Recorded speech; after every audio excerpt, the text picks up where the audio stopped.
एक विशाल ऊर्जा का गोला जो पूरे रेगिस्तान को एक पल में सफेद रोशनी से भर देता है। आग का गुबार, धुएं का पहाड़ और जमीन कांप रही है मीलों दूर तक। ये देखकर रोंगटे खड़े हो जाते हैं ना। लेकिन अब सोचिए, अगर ये विस्फोट धीरे धीरे बदल जाए एक सुनहरे चमकते हुए दिव्य अस्त्र में, जिसके चारों तरफ संस्कृत के मंत्र रोशनी बनकर घूम रहे हों, तारों और आकाश गंगाओं के बीच।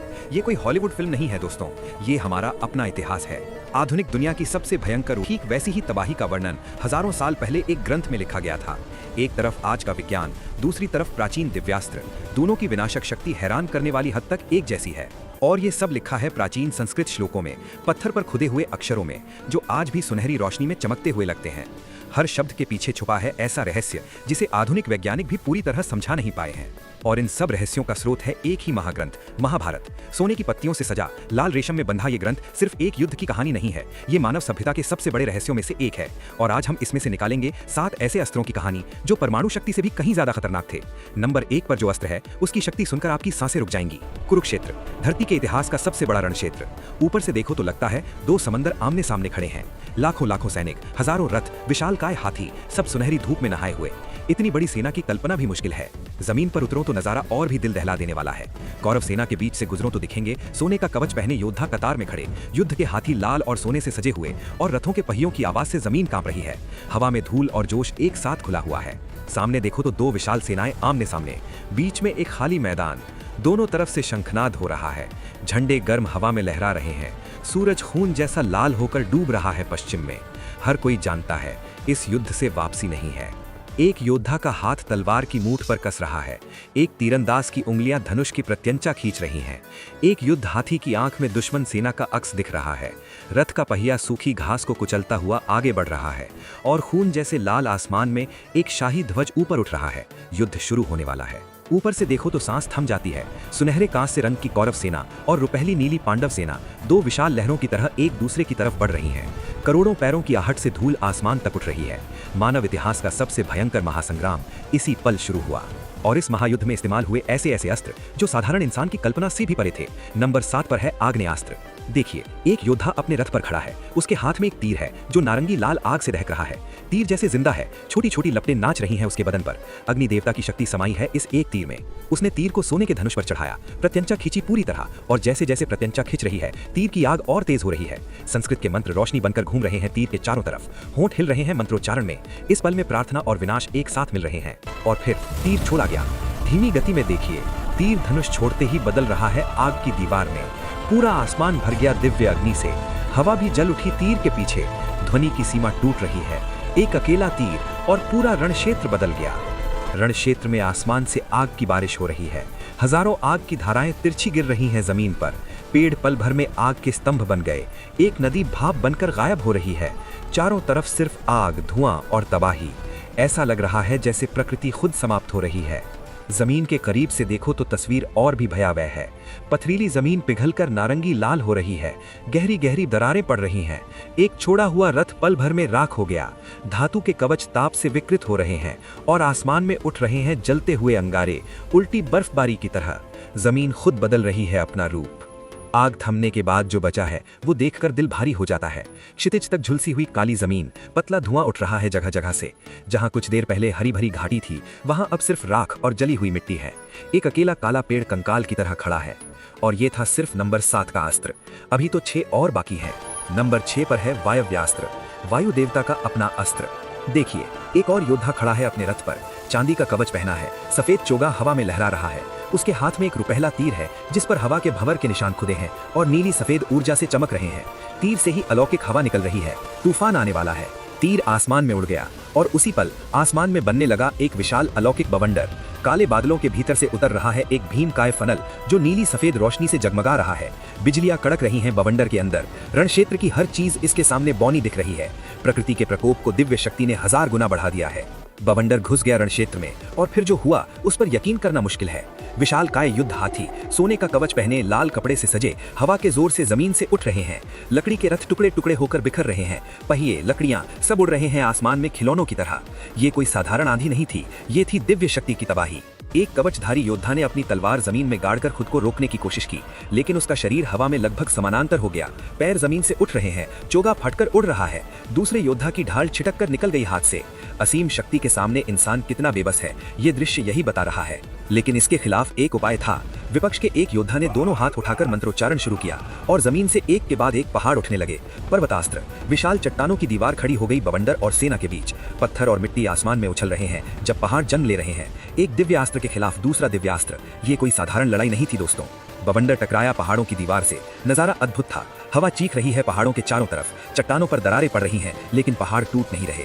पहाड़ के उस पार योद्धा हैरानी से देख रहे हैं। दो दिव्य शक्तियों की ये टक्कर, दो देवताओं की शक्ति एक दूसरे से भिड़ रही है और इंसान बस तमाशा देख रहा है। नंबर 5 पर है नागास्त्र और इसे चलाया था स्वयं कर्ण ने। देखिए उन्हें, शक्तिशाली शरीर, तांबे जैसा गहरा रंग, सोने के कुंडल और सूर्य के चिन्ह वाला सुनहरा कवच। उनके हाथ में एक काला तीर है जिसके बदन पर सांपों की आकृति खुदी है और ऊपर एक नागिन का सिर जिसकी माणिक आंखें लाल रोशनी में चमक रही हैं। तीर जैसे जिंदा है, सांप हिल रहे हैं। कर्ण की आंखों में जल रही है प्रतिशोध की आग। कर्ण ने तीर सोने के धनुष पर चढ़ाया और छोड़ दिया। जैसे ही तीर छूटा, आसमान में वो बदल गया हजारों विशाल हरी सुनहरी ऊर्जा के सर्पों में। हर सांप विशालकाय, आंखें पन्ने की तरह चमक रही हैं, शरीर से दिव्य शक्ति निकल रही है। पूरा आसमान भर गया इस सर्प सेना से। सब एक ही निशाने की तरफ बढ़ रहे हैं, अर्जुन की तरफ। हरी रोशनी के सांप आसमान भरकर उड़ रहे हैं अर्जुन की तरफ। नीचे योद्धा आसमान की तरफ देखकर सन्न है। सांपों की ऊर्जा से एक हरी धुंध फैल रही है जमीन पर। जो योद्धा इस धुंध की चपेट में आ रहे हैं वो कमजोर होकर जमीन पर गिर रहे हैं। ये कोई साधारण हथियार नहीं था, ये ऐसी शक्ति थी जिसके सामने तलवार और ढाल बेकार हैं। लेकिन अर्जुन के रथ पर एक शख्स बैठा था जो साधारण नहीं था। श्री कृष्ण, नीले गहरे रंग की दिव्य काया, शांत लेकिन सजग नजर, सुनहरे पीले रेशम का धोती उत्तरीय, सिर पर मोर पंख का मुकुट, गले में तुलसी की माला। वो सारथी बनकर बैठे हैं अर्जुन के श्वेत रथ पर। उनकी आंखों में नागास्त्र की हरी चमक प्रतिबिंबित हो रही है और उस शांत चेहरे पर इस पल उभरी है एक दुर्लभ सजगता। और फिर घटा वो पल जिसने इतिहास बदल दिया। कृष्ण ने दिव्य शक्ति से अपना पैर रथ के फर्श पर जोर से रखा। पूरा रथ, चारों सफेद घोड़े, अर्जुन, सब जमीन के अंदर कई फीट धंस गए। ठीक उसी क्षण नागास्त्र का मुख्य सर्प बाण अर्जुन के सिर के ऊपर से निकल गया। बस कुछ इंच का फासला था। तीर ने अर्जुन के मुकुट की चोटी का मणि उड़ा दिया। जिंदगी और मौत के बीच का अंतर था सिर्फ 1 इंच। तीर निकल जाने के बाद अर्जुन ने अपना मुकुट छुआ। ऊपर का मणि गायब है, साफ कटकर उड़ गया। उन्होंने कृष्ण की तरफ देखा, गहरी कृतज्ञता और विस्मय।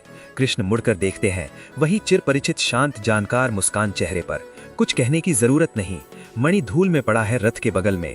आसमान की हरी आभा धीरे धीरे मिट रही है, सुनहरी रोशनी लौट रही है। दिव्य सुरक्षा, इस पल यही सत्य है। नंबर 4 पर है वैष्णवास्त्र, स्वयं भगवान विष्णु का निजी अस्त्र। इसे चलाया था राजा भगदत्त ने अपने विशालकाय युद्ध हाथी सुप्रतीक पर बैठकर। भगदत्त के चेहरे पर उम्र की लकीरें हैं, लेकिन आंखों में दशकों के अनुभव की तीक्ष्णता है। उनकी हथेली के ऊपर घूम रहा है एक सुनहरा सफेद चक्र, विष्णु की दिव्य शक्ति से भरा हुआ। वैष्णवास्त्र छोड़ा गया। एक सुनहरा सफेद प्रकाश का चक्र तीव्र गति से छूटा अर्जुन की तरफ। सबसे खतरनाक बात यह है कि इस अस्त्र की अपनी बुद्धि है। ये अपने आप दिशा बदल रहा है, बाधाओं से बच रहा है, अर्जुन को ही निशाना बनाकर आगे बढ़ रहा है।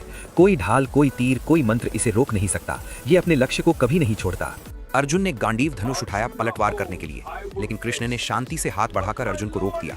फिर कृष्ण खुद आगे बढ़े, अपनी छाती पेश कर दी उस भयंकर अस्त्र के सामने। अर्जुन चिंतित होकर देख रहे हैं। सामने से आ रही है सुनहरी रोशनी की चकाचौंध। समय जैसे ठहर गया है।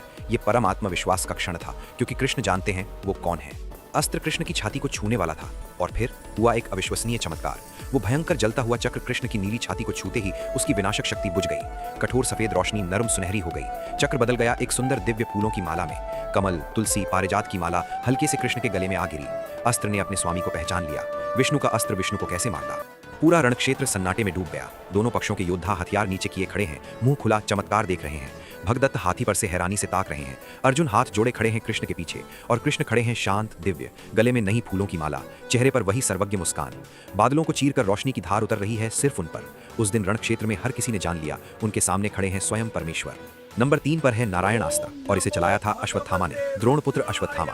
तीव्र उग्र चेहरा, बिखरे काले बाल हवा में उड़ रहे हैं, आंखों में गहरा शोक और प्रचंड क्रोध मिला हुआ है। युद्ध में क्षतिग्रस्त कांसे का कवच, माथे पर एक रहस्यमय मणि लाल रोशनी में धड़क रही है। पिता द्रोणाचार्य के जाने के बाद वो अकेला खड़ा है तबाही के बीच। दोनों हाथ उठाए हैं आसमान की तरफ, मंत्रोच्चारण शुरू कर दिया है और माथे की मणि हर शब्द के साथ और तेज चमक रही है। आसमान ने जवाब दिया, बादल घूमने लगे एक विशाल ब्रह्मांडीय भंवर में। भंवर का केंद्र खुला एक आंख की तरह, और वहां दिखा अंतरिक्ष, तारे, आकाशगंगाएं, ब्रह्मांडीय ऊर्जा। उस दिव्य द्वार से प्रकट होने लगे स्वयं नारायण, विष्णु का विराट रूप। सैकड़ों भुजाएं दिख रहीं, हर भुजा में एक अलग अस्त्र, नीचे अश्वत्थामा एक छोटा सा इंसान और ऊपर देवता का ब्रह्मांडीय स्वरूप। ये दृश्य देखकर रोमांचित हुए बिना रहना नामुमकिन है। नारायणास्त्र सक्रिय हुआ और फिर जो हुआ वो महाभारत के सबसे भयावह दृश्यों में से एक है। आसमान के ब्रह्मांडीय द्वार से लाखों लाखों दिव्य अस्त्र उतरने लगे। जलते तीर, घूमते सुनहरे चक्र, चमकती गदाएं, त्रिशूल, शक्तिपुंज, सब सुनहरी सफेद रोशनी में जगमगा रहे हैं। इतनी घनी बारिश की आसमान ही नजर नहीं आ रहा। पूरी पांडव सेना पर उतर रही है एक अकल्पनीय दिव्य महाप्रलय। पांडव योद्धाओं ने प्रतिरोध करने की कोशिश की। एक ने ढाल उठाई, ढाल टूटकर रोशनी के टुकड़े बन गई। दूसरे ने तीर चलाया ऊपर की तरफ, लेकिन हर तीर के बदले 10 गुना ज्यादा दिव्य अस्त्र उतर आए। यही था नारायणास्त्र की सबसे खतरनाक खासियत। आप जितना लड़ोगे ये उतना ही ताकतवर होगा, प्रतिरोध करोगे तो विनाश बढ़ेगा। इससे लड़ना मतलब अपनी ही तबाही को न्योता देना। तभी कृष्ण ने हाथ उठाया। उनके चेहरे पर ऐसी आज्ञा और तत्काल भाव दिखा जो पूरे युद्ध में कभी नहीं दिखा था। उनकी हथेली से हल्की सुनहरी रोशनी निकल रही है। उनकी आवाज अलौकिक ढंग से पूरे रणक्षेत्र में गूंज उठी। उन्होंने कहा, हथियार रख दो, सब जमीन पर लेट जाओ, समर्पण कर दो। ये भगवान का सीधा आदेश था। कुछ पल पहले जो योद्धा जान लगाकर लड़ रहे थे वो एक एक करके हथियार रखने लगे। तलवारें जमीन पर गिरने की आवाज आ रही है, धनुष नीचे हो रहे हैं, ढालें रखी जा रही। पहले कुछ लोग, फिर लहर की तरह फैल गया पूरी सेना में। योद्धा मुंह नीचे करके जमीन पर लेट रहे हैं, पूर्ण समर्पण। ये दृश्य अनोखा है। महावीर जमीन पर लेटे हुए हैं, लेकिन इस पल वो सबसे बहादुर हैं, क्योंकि समर्पण करने में लड़ने से ज्यादा हिम्मत लगती है। और फिर हुआ वो चमत्कार। आसमान से बरसते लाखों दिव्य अस्त्र बीच हवा में रुक गए। एक एक करके सुनहरे तीर, चक्र, गदाएं सब रोशनी के कणों में बदलने लगे। रोशनी के कण धीरे धीरे ऊपर उठने लगे, लौटने लगे उस ब्रह्मांडीय भंवर में। भंवर शांति से बंद हुआ। सामान्य बादल लौट आए। सूरज की किरणें शांति से बिखर गईं। जमीन पर लेटे योद्धाओं को खरोंच तक नहीं आई, एक को भी नहीं। जिन्होंने समर्पण किया, दिव्य अस्त्र ने उन्हें माफ कर दिया। क्या गजब का सबक है ये। नंबर 2 पर है ब्रह्मशिरास्त्र। अगर ब्रह्मास्त्र को परमाणु शक्ति कहें तो ब्रह्मशिरास्त्र उससे 4 गुना ज्यादा शक्तिशाली है। दो तरफ से 2 योद्धाओं ने एक साथ इसे उठाया। एक तरफ अर्जुन, रुपहला नीला कवच, गांडीव धनुष, धर्म के संकल्प में दृढ़ आंखें। उनके तीर पर 4 चमकते शीश हैं, ब्रह्मा के 4 मुखों की शक्ति, सोना, सफेद, लाल, नीला। दूसरी तरफ अश्वत्थामा, माथे की मणि लाल आग की तरह जल रही है, शोक से टूटा लेकिन क्रोध में अजेय। दोनों ने एक साथ ब्रह्मशिरास्त्र तान लिया है। 2 चरम शक्तियां आमने सामने। दोनों ब्रह्मशिरास्त्र एक साथ छूटे। 2 विशाल दिव्य ऊर्जा की किरणें, एक सुनहरी नीली, दूसरी आग लाल, 2 तरफ से एक दूसरे की ओर दौड़ रही हैं। इतनी शक्तिशाली कि उनके नीचे जमीन फटकर गहरी खाइयां बन रही हैं। हवा में आग लग रही है। बीच में कोई सैनिक नहीं, सब दूर भाग चुके हैं। दोनों किरणें बीच के एक बिंदु की तरफ तेजी से बढ़ रही हैं। आसमान अंधेरे में डूब गया है। अगर ये दोनों अस्त्र सच में टकरा जाते तो इस धरती का अस्तित्व ही नहीं बचता। लेकिन ठीक उस पल, टकराव के ठीक पहले, दोनों अस्त्रों के बीच प्रकट हुए महर्षि व्यासदेव। लंबी श्वेत दाढ़ी, सफेद वस्त्र, शांत लेकिन असीम शक्तिशाली मुखमंडल, उनके चारों तरफ सफेद दिव्य आभा। उन्होंने दोनों हाथ उठाए, हथेलियों से उज्जवल श्वेत प्रकाश निकला। समय रुक गया। दोनों भयंकर शक्ति किरणें बीच हवा में ठहर गईं, कांप रही हैं, स्पंदित हो रही हैं, लेकिन आगे नहीं बढ़ पा रही। व्यासदेव की छोटी सी मानव आकृति 2 विशाल दिव्य शक्तियों के बीच खड़ी है। इस एक पल ने पूरी पृथ्वी को बचा लिया। लेकिन अगर ये अस्त्र सच में टकरा जाते तो क्या होता? ये दृश्य देखिए। सैकड़ों मील तक काली झुलसी जमीन, कोई पेड़ नहीं, कोई घास नहीं, कोई पानी नहीं, जीवन का कोई निशान नहीं। मिट्टी फटकर शीशे की तरह बन गई है। नदी का तल सूखकर दरक गया है। आसमान भूरी धूल से ढका है। और महाभारत में लिखा है, इस जमीन पर 12 साल तक एक तिनका भी नहीं उगेगा। अब जरा सोचिए, आधुनिक विज्ञान जानता है कि विशाल ऊर्जा विमोचन के बाद विकिरण की वजह से जमीन सालों साल बंजर रहती है, पेड़ पौधे नहीं उगते। वही वर्णन हजारों साल पहले महाभारत में लिखा है। 2 अलग युग, 2 अलग भाषाएं, लेकिन विनाश का चित्रण हैरान करने वाली हद तक एक जैसा। क्या ये सिर्फ संयोग है, या हमारे प्राचीन ऋषि सच में कुछ ऐसा जानते थे जिसे हमने हजारों साल बाद दोबारा खोजा? और अब आते हैं नंबर 1 पर, महाभारत का सबसे शक्तिशाली अस्त्र, पाशुपतास्त्र। इस अस्त्र को पाने के लिए अर्जुन को हिमालय की चोटी पर अकेले जाकर तपस्या करनी पड़ी। देखिए, बर्फ से ढकी पर्वत चोटी पर वो बैठे हैं पद्मासन में। कवच उतार कर रख दिया है एक तरफ, बदन पर सिर्फ एक सफेद धोती। ठंड में शरीर खुला है, लेकिन उनके शरीर से निकल रही है सुनहरी तपस्या की ऊर्जा। चारों तरफ की बर्फ गोल घेरे में पिघल गई है। ऊपर आसमान धीरे धीरे बदल रहा है, बादल हट रहे हैं, दिव्य प्रकाश उतर रहा है। एक महायोद्धा आज भक्त बना है। और फिर प्रकट हुए स्वयं महादेव शिव। आसमान को चीरती हुई दिव्य ऊर्जा के बीच उनका स्वरूप प्रकाशित हुआ। नीली धूसर उज्ज्वल काया, सिर पर जटाजूट जिसमें चंद्रमा का टुकड़ा और गंगा की रजत धारा बह रही है। माथे पर तीसरा नेत्र ब्रह्मांडीय अग्नि में प्रज्वलित, गले में सर्पराज वासुकी, बदन पर व्याघ्र चर्म, एक हाथ में त्रिशूल, सारे शरीर पर विभूति। उनसे एक साथ विकीर्ण हो रही है ब्रह्मांडीय शक्ति और अनंत करुणा। अर्जुन नीचे से देख रहे हैं सृष्टि और प्रलय के देवता को। चारों तरफ बर्फ के कण और पर्वत के टुकड़े शून्य में तैर रहे हैं। ये दृश्य इंसानी कल्पना की आखिरी सीमा है। शिव ने अपना दायां हाथ रखा अर्जुन के झुके हुए सिर पर। उस स्पर्श के बिंदु से ब्रह्मांडीय ऊर्जा बहने लगी अर्जुन में। नीली सफेद रोशनी की धारा में दिख रही हैं आकाश गंगाएं घूमती हुई, तारे जन्म लेते हुए, सृष्टि और प्रलय का अनंत नृत्य। दोनों के बीच प्रकट हुआ पाशुपतास्त्र। ये कोई साधारण तीर या हथियार नहीं है, ये दिखता है एक लघु ब्रह्मांड जैसा। अंदर तारे घूम रहे हैं, निहारिकाएं जल रही, दिव्य अग्नि नृत्य कर रही है, सब एक अस्त्र की आकृति में समाये हुए। अनंत विनाशक शक्ति एक इंसान के हाथ में। पाशुपतास्त्र की असली शक्ति समझने के लिए इसके अंदर झांकना होगा। अंदर जाओगे तो दिखेगा पूरी आकाश गंगाएं घूम रही हैं, तारे जन्म ले रहे हैं और बुझ रहे हैं, ग्रह अपनी कक्षाओं में नाच रहे हैं और स्थान काल का ताना बाना खुद लहरा रहा है। ये अस्त्र सिर्फ शरीर को नष्ट नहीं करता, ये आत्मा तक को विलीन कर देता है। पुनर्जन्म नहीं, मोक्ष नहीं, सिर्फ शून्य, पूर्ण अस्तित्वहीनता। लेकिन उसी शून्य में से फिर एक प्रकाश का बिंदु जागता है, क्योंकि इस अस्त्र में है विनाश और सृष्टि दोनों। ये परम शक्ति है, यही पाशुपतास्त्र है। और अब सबसे जरूरी बात सुनिए। अर्जुन, जिनके हाथ में थी सृष्टि की सबसे शक्तिशाली ताकत, उन्होंने पूरे महाभारत युद्ध में इसका इस्तेमाल एक बार भी नहीं किया, एक बार भी नहीं। देखिए, युद्ध समाप्त होने के बाद वो खड़े हैं कुरुक्षेत्र में। सूर्यास्त की नारंगी बैंगनी सुनहरी रोशनी आसमान में बिखरी है।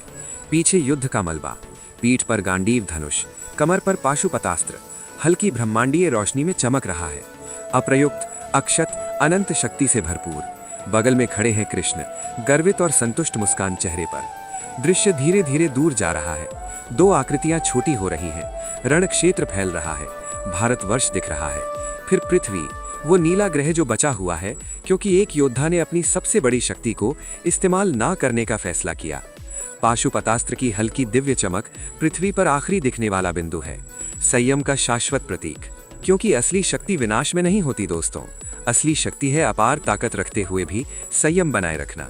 अगर ये वीडियो अच्छी लगी तो लाइक जरूर कीजिए और चैनल को सब्सक्राइब कर लीजिए। अगली वीडियो में मिलेंगे एक और अद्भुत रहस्य के साथ। तब तक के लिए जय हिंद।